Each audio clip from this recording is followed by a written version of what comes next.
নারায়ণগঞ্জ বৈষম্য বিরোধী ছাত্র আন্দোলনের সমন্বয়ক ভাই মোহাম্মদ সাইদুর রহমান বক্তব্য নিয়ে আসছেন। বৈষম্য বিরোধী ছাত্র আন্দোলন নারায়ণগঞ্জ জেলার সমন্বয়ক ভাই মোহাম্মদ সাইদুর রহমান।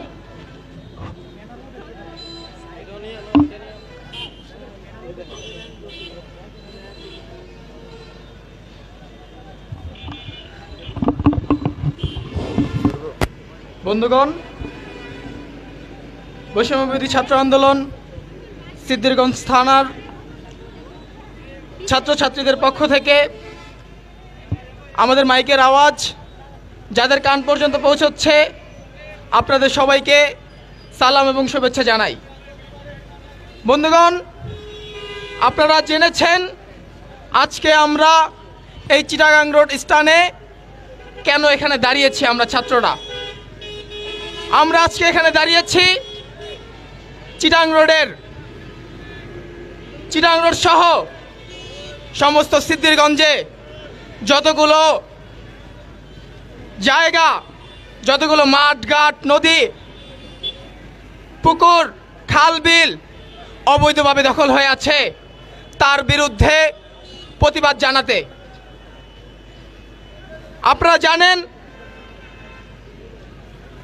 বৈষম্যবিরোধী ছাত্র আন্দোলন সিদ্ধিরগঞ্জ শাখার যেই ছাত্ররা ছিল তারা পুলিশের গুলির সামনে দাঁড়িয়ে এই চিটাগাং রোডে আপনারা দেখেছেন, সেখানে 15টা পুলিশের বিজিবির সেনাবাহিনীর গাড়ির সামনে দাঁড়িয়ে এখানে সাহসী 15-20টা ছেলে দাঁড়িয়ে এখানে স্লোগান দিয়েছে।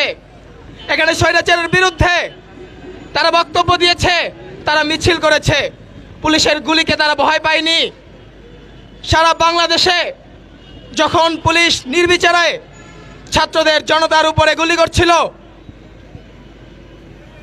ছাত্র জনতা নিহত হচ্ছিল, আহত হচ্ছিল, তখনও সিদ্ধিরগঞ্জে দাঁড়িয়ে আমরা সেই স্বৈরাচারী শেখ হাসিনার বিরুদ্ধে দাঁড়িয়ে স্লোগান দিয়েছি। আমাদের সেই আন্দোলনের স্পিরিট শেষ হয়ে গেছে ভাবলে আপনারা ভুল করবেন। সিদ্ধিরগঞ্জে যারাই অবৈধভাবে যা কিছু দখল করে আছেন এবং দখল করার পায়তারা করছেন, আপনারা ভালো হয়ে যান। অতি দ্রুত অবৈধ দখলকৃত জমিগুলোকে ছেড়ে দিন, অন্যথায় সিদ্ধিরগঞ্জের ছাত্ররা বসে থাকবে না, চুপ করে থাকবে না। আমরা যেভাবে স্বৈরাচারী শেখ হাসিনার বিরুদ্ধে একত্রিত হয়ে ফাইট করেছিলাম, লড়াই করার মধ্য দিয়ে এই যে একটি স্বৈরাচারের পতন ঘটিয়েছি, সেই পতন যদি আপনারা মনে করেন একইভাবে স্বৈরাচারী কাঠামোতে, একইভাবে দখলদারের মধ্য দিয়ে আপনারা একটা রাজত্ব করে তুলবেন, তাহলে আপনারা ভুল ভাবছেন। আপনাদের পতনও অতি দ্রুতই সংগঠিত হবে। আমরা ছাত্র জনতাকে সাথে নিয়েই আপনাদের পতনের বিরুদ্ধেও দাঁড়াবো। আমরা আমাদের দাবি স্পষ্টভাবেই বলতে চাই, অতি দ্রুত দখলকৃত জমিগুলোকে আপনাদের ছেড়ে দিতে হবে এবং বর্তমান সরকার, যে সরকারটা আমাদেরই সরকার, আমাদের ম্যান্ডেটকৃত সরকার, সেই সরকারের কাছে আহ্বান জানাবো, আপনারা অতি দ্রুত আইন শৃঙ্খলা ব্যবস্থাকে কার্যকর করুন। সিদ্ধিরগঞ্জের বিভিন্ন স্থানে আমরা দেখতে পাই কিশোর গ্যাংয়ের উৎপাদে মানুষজন আজ ভালো নেই। নানান জায়গায় কিশোর গ্যাংয়ের নাম দিয়ে উচ্ছৃঙ্খল ছেলে পেলে নানান জায়গায় মানুষের দুর্ভোগ সৃষ্টি করছে। তার বিরুদ্ধে প্রশাসনকে ব্যবস্থা নিতে হবে।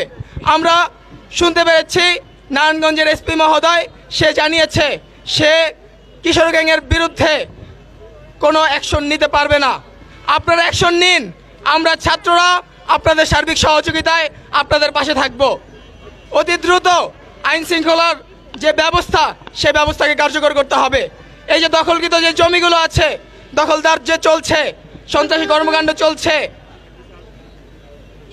মাদক ব্যবসা চলছে, তার বিরুদ্ধে প্রশাসনকে অতি দ্রুত ব্যবস্থা নিতে হবে। সেক্ষেত্রে যদি বৈষম্য বিরোধী সিদ্ধিরগঞ্জ শাখার ছাত্রদেরকে যদি আপনাদের কোনো সহযোগিতার প্রয়োজন হয়, তাহলে আমরা ছাত্ররা আপনাদের সহযোগিতার জন্য এগিয়ে আসব। আমাদের পিছনে আপনারা দেখবেন একটি মাইক্রো স্ট্যান্ড। আপনারা পূর্ববর্তী বক্তার বক্তব্যে শুনেছেন যে মাইক্রো স্থানের যে জায়গাটি, সেই জায়গাটি মূলত পানি উন্নয়ন বোর্ডের এবং কিছু জায়গা সড়ক মন্ত্রণালয়ের আন্ডারে। এই জায়গাটি লিজ নিয়ে আনা হয়েছিল সম্ভবত 2014 সালে। এই জায়গাটিকে বলা হয়েছিল একটি নার্সারি বানাবে, কিন্তু নার্সারির নাম দিয়ে এই জায়গাটিতে হোটেল হয়েছে, এই জায়গাটিতে দোকান হয়েছে এবং একটি মাইক্রো স্থান হয়েছে। এই লিজটিকে যখন তদন্ত করা হয়েছে, এই লিজ যেই নার্সারির কথা বলে নিয়ে আসা হয়েছিল, তা যখন দেখা হয়েছে এখানে নার্সারি বানানো হয়নি, অবৈধভাবে দখল হয়ে আছে, তখন এই লিস্টটি বাতিল করা হয়েছে। স্বৈরাচারী শেখ হাসিনার দোসররা এই জায়গাটি এতদিন যাবৎ দখল করেছিল, তারা পালিয়েছে। নারায়ণগঞ্জে তাদের অস্তিত্ব নেই, সিদ্ধিরগঞ্জেও আমরা তাদের অস্তিত্ব থাকতে দিব না। যদি একইভাবে তারা দখল করতে চায়, একইভাবে দখলদারিত্ব করতে চায়, এখন তারা তো নেই, তাহলে এই জায়গাটা এখন কাদের দখলে? এই জায়গাটা কারা দখল করে আছেন? অতি দ্রুত আমরা 2 দিনের টাইম দিচ্ছি, 48 ঘন্টার টাইম দিচ্ছি, অতি দ্রুত এই সরকারি জায়গা ছেড়ে দিবেন। অবৈধ কোনো দখলদার আমরা ছাত্ররা মেনে নিব না। আপামর জনতাও আমাদের সাথে আছেন, তারাও আমাদের সাথে থাকবেন। সিদ্ধিরগঞ্জবাসীর নানান মহল থেকেই ছাত্রদেরকে জানিয়েছে যে আপনারা দেখেন কোনো কিছু করা যায় কিনি, কোনো কিছু করা যায় কি না। চিটাগাং রোডে একটু নিরিবিলি বসে যে একটি সময় কাটানো যায়, একটু বিশ্রাম নেওয়া যায়, এমন কোনো জায়গা সিদ্ধিরগঞ্জে নেই।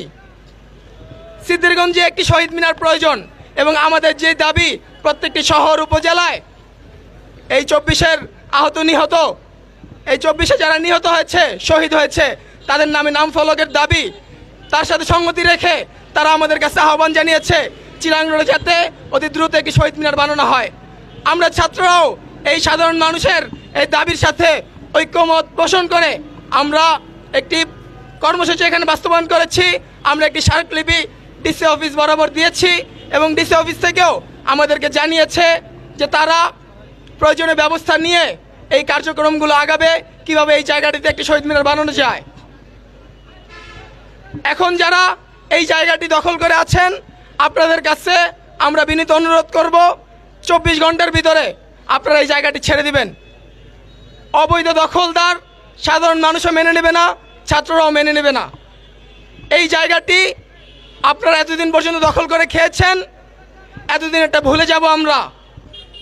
24 ঘন্টার পর থেকে এখানে আপনারা আর কোনো দখলদারিত্ব চালাবেন না।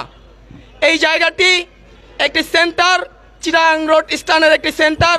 এই জায়গাটিতে আমরা ছাত্ররা একটি শহীদ মিনার স্থাপন করতে চাই।